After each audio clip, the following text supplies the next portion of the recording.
Pararam por instantes para que pudessem fluir, né? Deixa eu começar aqui. Vou voltar só um pouquinho nisso aqui. Quando eu observei o assunto daquela carta, notei imediatamente a ação desse homem, mesmo sem conhecê-lo.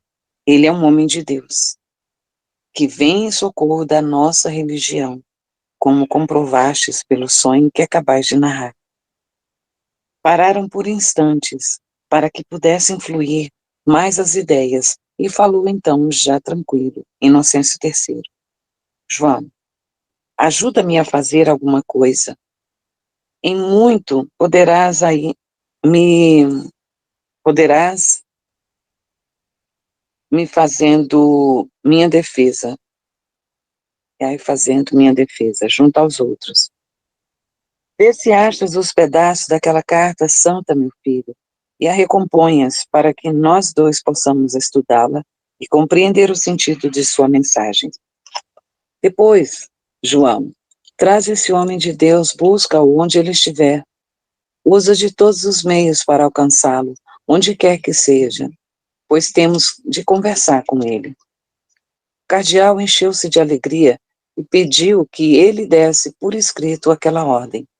Inocêncio III olhou-o com humildade e sorriu.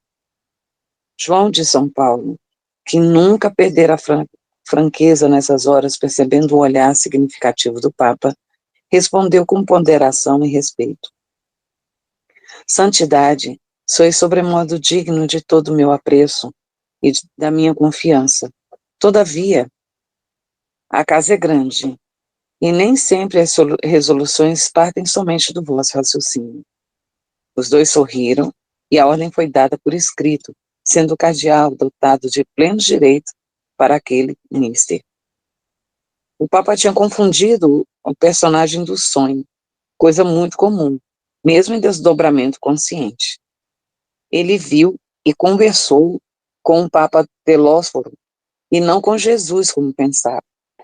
O cardeal tomou as providências. Ao nascer do sol, mandou muitos padres em busca de Francisco e seus companheiros.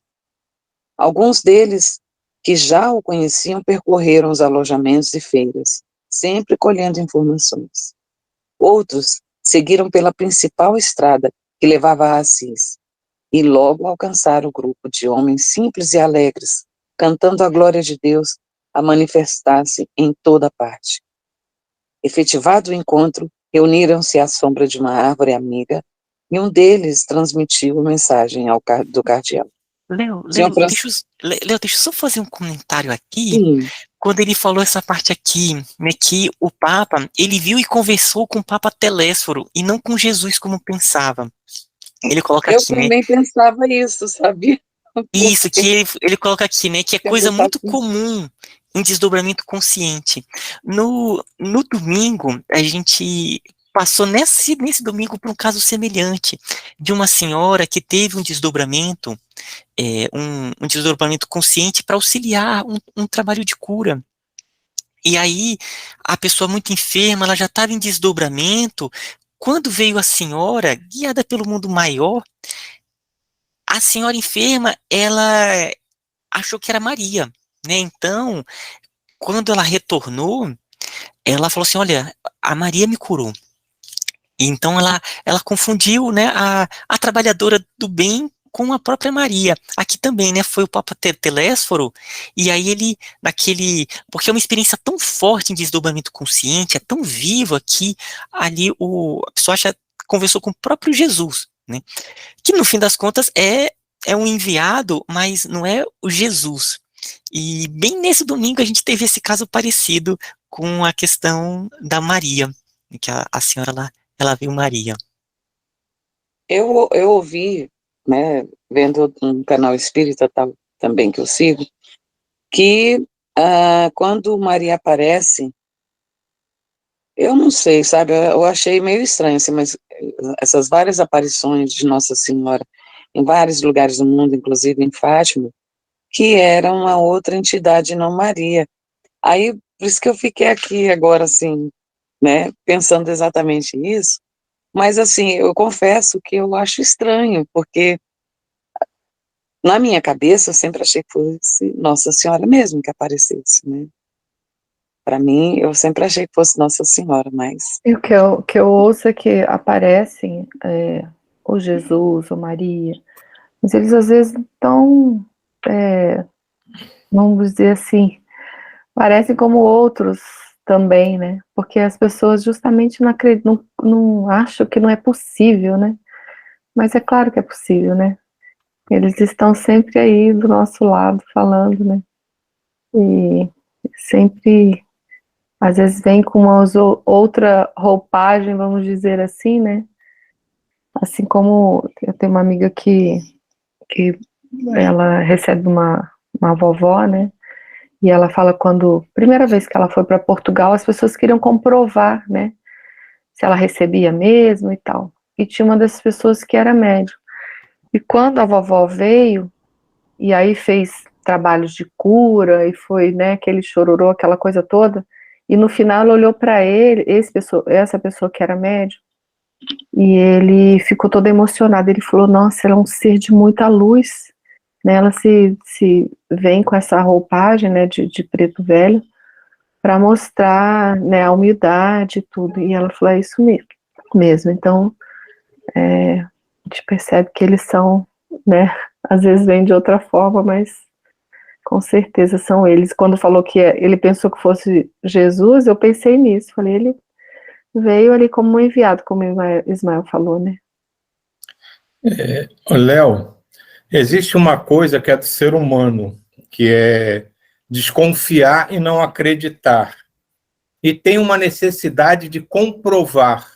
Então, toda vez que tem isso, as pessoas querem comprovar que seja tal entidade, que seja não sei o quê. Aí tem aqueles que querem a todo custo provar que é e aqueles que a todo custo querem provar que não é. Mas isso faz parte da nossa cabeça. Vou te dar um exemplo bem simples para tu entender como tudo isso funciona. Nós todos aqui estamos no mesmo objetivo, tentando o mesmo aprendizado, buscando as mesmas coisas. E quanto mais a gente cresce, mais próximos nós vamos estar, não só fisicamente, mas mentalmente, em termos de aspirações, de desejos, de fala, de tudo. Então chega um ponto que nós todos, a gente chega no ponto que a gente vive repetindo aqui do somos um, porque a gente pensa igual, a gente realiza as mesmas coisas, a gente busca as mesmas coisas. Aí, se o Ismael vai falar com o Joãozinho ali na esquina e dar uma orientação a ele, depois você vai lá e dá a mesma orientação. Se vocês são todos unidos, qual a diferença do Ismael chegar e falar com ele ou você chegar e falar com ele? E assim funciona toda essa egrégora, toda essa falange de espíritos intimamente ligados. Eles já participam disso que a gente repete, mas ainda parece não ter muita noção do que seja do somos um. Realmente eles são um, porque eles fazem a mesma. Então, para a espiritualidade não faz diferença se foi o Telésforo ou se foi o Jesus. Eles vão dizer exatamente a mesma coisa e orientá-lo da mesma forma. Nós é que temos essa mania. Não tem que ser Jesus, tem que ser Maria. Se não for, já não dá para acreditar. Isso faz parte da gente. A espiritualidade não se preocupa com isso. É ou não é Maria? É como em qualquer transcrição ou mensagem espírita. Não importa quem está assinando, mas o que está sendo dito que deve ser levado em conta. É assim que a gente tem que encarar isso. Se foi Nossa Senhora, se não foi Nossa Senhora, o que ela falou engrandeceu a humanidade, foi bom para a humanidade, então pode ter sido até a Rosinha da esquina. O importante é o conteúdo, não o autor, quem assina a obra. Deixa eu...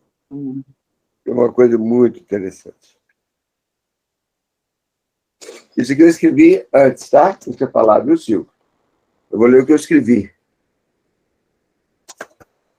Fiquei bem à mente, né? Somos um só. Você reconhece o que conhece. Então, vai de encontro tudo que você falou. Somos um só E só que a espiritualidade usa, né, o caminho mais fácil de entendimento, a forma mais simples da pessoa receber.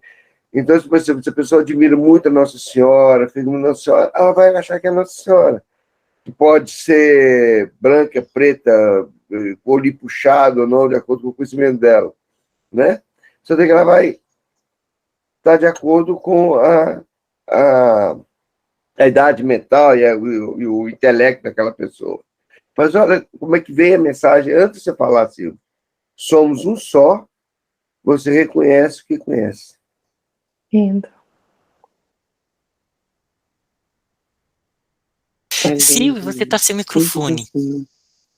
É que os nossos mentores são um só. Meu Deus. Eu não sei se eu vou... E é bem essa questão do emissário, né? A questão de Maria, ao mesmo tempo que ela consegue irradiar para milhares, milhões de pessoas ao mesmo tempo, ela ainda tem os mensageiros. Então, igual quando a gente vê um discurso de um presidente ou recebe uma... Não é ele que está, né? São aqueles que foram encarregados de passar essa mensagem. E que está tudo ligado mesmo com esse um que é cósmico, né? Então, no fim das contas, é tudo um processo mesmo que estão sendo canais do divino. Mas esse ponto do mensageiro, ele acontece muito, eu acho, pelo menos na minha visão, nessa visão de Maria, sabe? Fazem parte da egrégora, que tem uma função espiritual mais profunda, que era naquele povo para despertar aqueles sentimentos, e acaba vindo como uma emissária, por exemplo, ali em Fátima, né? Se foi Maria ou se não foi, como o Silvio colocou, mas que de certa maneira ali havia uma obra a ser feita do ponto de vista da energia de Maria, naquele local ali em Fátima, né, que se tornou realmente um ponto de radiação para todo o planeta.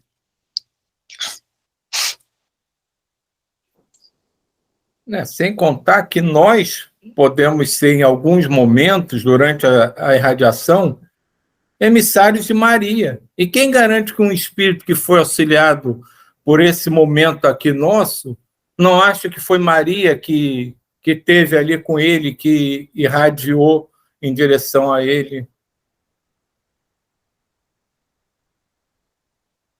Diga, Ana.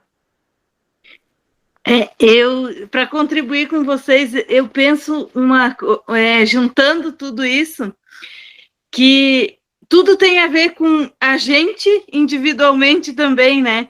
Que se a gente confia na gente, se a gente se conhece, se a gente tem fé, tem confiança no que a gente acredita, tudo isso, toda a espiritualidade também vai dar esse apoio e vem em cima de tudo que a gente aprende com eles também, que a nossa evolução está ligada a isso, né? Então, quando a gente evolui, confia e acredita na gente, se conhece, a espiritualidade responde no mesmo nível, né?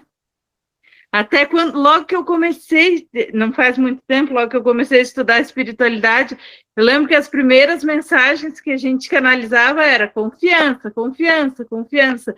E vinha uma outra coisa que eu acho que é bem importante, que é em cima de tudo isso, que é faça o que você acha que deve ser feito de acordo com os teus princípios, com o que você acredita, né? E daí, se você confia, por exemplo, na espiritualidade, ou na energia de Maria, ou na energia de Jesus, tudo que você vai ter confiança de falar, de fazer, e vai se aproximar dessas energias, né? Um outro exemplo bem prático. Quando Jesus surgiu na Terra, ele não era conhecido. E, de maneira geral, ninguém não só levou ele a sério, como não acreditou no que ele falava. Agora, imagina, no momento atual, chegar para mandar uma mensagem para uma multidão chega lá o Silvio para falar, ninguém vai levar a sério. Mas chegar lá Nossa Senhora para falar, todo mundo vai prestar atenção. Então, esse é o que acontece. São espíritos íntimos, pode ser até a própria Maria, não vou nem discutir isso. Mas, assim, os espíritos muito ligados são, vamos dizer assim, iguais em termos de pensar, de agir, de irradiar. E como o Ismael falou, tem emissários para todos os lados, que eles são tão já sintonizados que realmente é como se a própria Maria estivesse em tudo quanto é lugar. E não necessariamente é ela, a figura de Maria, que está ali, mas são emissários intimamente ligados a ela. E assim acontece com todos os espíritos. É tudo uma questão de identidade. Eu conheci vários médios que nunca assinaram uma comunicação que eles transcreveram, porque eles achavam que isso podia causar confusão. Se eu assinar, se for um nome conhecido, vão acreditar ou vão dizer que eu estou enganando as pessoas. Se for um espírito muito desconhecido, o pessoal vai questionar se é verdade ou não, porque ninguém nunca ouviu falar desse espírito. Então, é isso que acontece. Quando envolve multidões, países, quantidade de pessoas muito grande, tem que ter um nome conhecido. Porque senão ninguém leva a sério. Jesus, quando veio, ninguém levou a sério. E hoje em dia, 2000 anos depois, ainda tem metade da população do planeta não leva ele a sério. Imagina chegar qualquer um para dar mensagem. Aquela Virgem de Maggiore, né? Pô, eu já pesquisei, tem mais gente tentando provar que é farsa do que quem acredita. Que justamente isso, como é que a Nossa Senhora veio parar aqui? Nada a ver, é tudo mentira desse pessoal. Então é muito complicada essa questão, porque nós somos incrédulos por natureza. Assim, na minha cabeça, eu sempre achar, vendo esse rapaz falando, né, que era justamente um espírito enviado, mas que não era Nossa Senhora, né? Mais ou menos isso.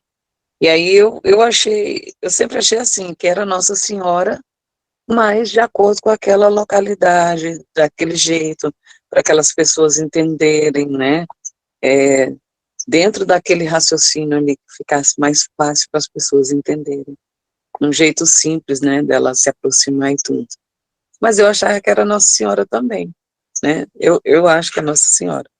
E eu achei interessante esse rapaz falar que não, né? Ele afirmou categoricamente que não é bem assim, que é justamente espíritos enviados para falar em nome dela, né? Enfim, né? Não, eu particularmente, acho que você não pode confirmar, né? Não é. O que a gente pode dizer, se não é alguém intimamente ligado à egrégora dela, à falange dela, com certeza. Mas você afirmar que não é, aí eu não tenho menor condição de dizer uma barbaridade dessa. Eu nunca afirmaria que não é. O que eu posso dizer é que pode ser que não seja ela em pessoa, mas seja alguém que é exatamente como ela. Deixa eu ler mais um pouquinho. Senhor Francisco, viemos por parte do cardeal João de São Paulo, que em nome de sua santidade, o Papa Inocêncio III, te pede para voltar. E acrescentou de maneira dramática: o que para ti, no nosso entendimento, é uma bênção do céu. Sua idade tem um pulso de ferro e nunca volta atrás quando decide não aceitar uma ideia. É a primeira vez, desde que trabalho e moro no Vaticano, que ele assim procede. Achamos que és um predestinado, visto o campo das tuas ideias de renovação. Como ficamos sabendo? Perdoa-nos se insistimos que voltes, Porém, nós achamos que deves fazê-lo. Nós três somos vigilantes da Santa Sé. E o padre José Ramos, aqui entre, escutou parte da conversa de sua santidade com o cardeal pela madrugada. Parece que o Papa teve um sonho relativo à sua pessoa, e nele uma voz lhe pedia que recebesse. Sentimos que a tua missão é divina, e achamos que deves voltar conosco, para que ele te abençoe. Francisco fixou os olhos do interlocutor com firmeza e disse com ponderação: nós vamos voltar, meu irmão, em benefício do Papa. Ele está sendo ocupado por muitos deslizes no que tange a atuação da Igreja. Iremos ao seu encontro, não em busca de bênçãos, bênçãos por ele não estar em condições de abençoar, mas para pedir a Deus que abra o seu coração, onde poderá nascer o amor. Quem dá ordens para matar, quem no silêncio do luxuoso apartamento arma ideias para a perseguição dos chamados hereges, mesmo que os sejam, quem impede seus dedos de se moverem no bem com caríssimos anéis, quem veste roupas onde o ouro e a prata provocam a admiração dos olhares, quem ajunta tesouros e mais tesouros, aumentando a miséria e o desespero dos pobres. Se por vezes abençoar, meus irmãos, certamente que as suas bênçãos poderão matar e ainda entristecer os anjos, senão o próprio Cristo de Deus. Desculpa. Os padres ouviram alarmados. Como aquele homenzinho tinha coragem de lançar uma blasfêmia contra a sua santidade? E ainda mais, eles eram mendigos, homens sujos e descalços. Que força existiria neles para condenarem a vida e a conduta de sua santidade? Mas calaram-se e nada disseram. Puseram-se a caminho em direção a Roma. Francisco, passando pelo sepulcro do primeiro discípulo de Jesus, lançou um olhar e um pedido secretamente, sem que ninguém o ouvisse pelos fios do pensamento. Pedro, rogai ao Mestre por misericórdia, para que este homem que dirige os destinos da Igreja compreenda a vontade divina e lute verdadeiramente pela paz, compreenda o amor e lute verdadeiramente pelo amor puro, compreenda a justiça e ajude a estabelecer essa justiça no seio dos povos. Que lute pelo perdão, mas que perdoe. Que lute pelos tesouros da religião. Porém, aqueles guardados no Evangelho, que tal herança possa atingir a humanidade inteira. E avançou de cabeça erguida ao encontro do Papa Inocêncio III.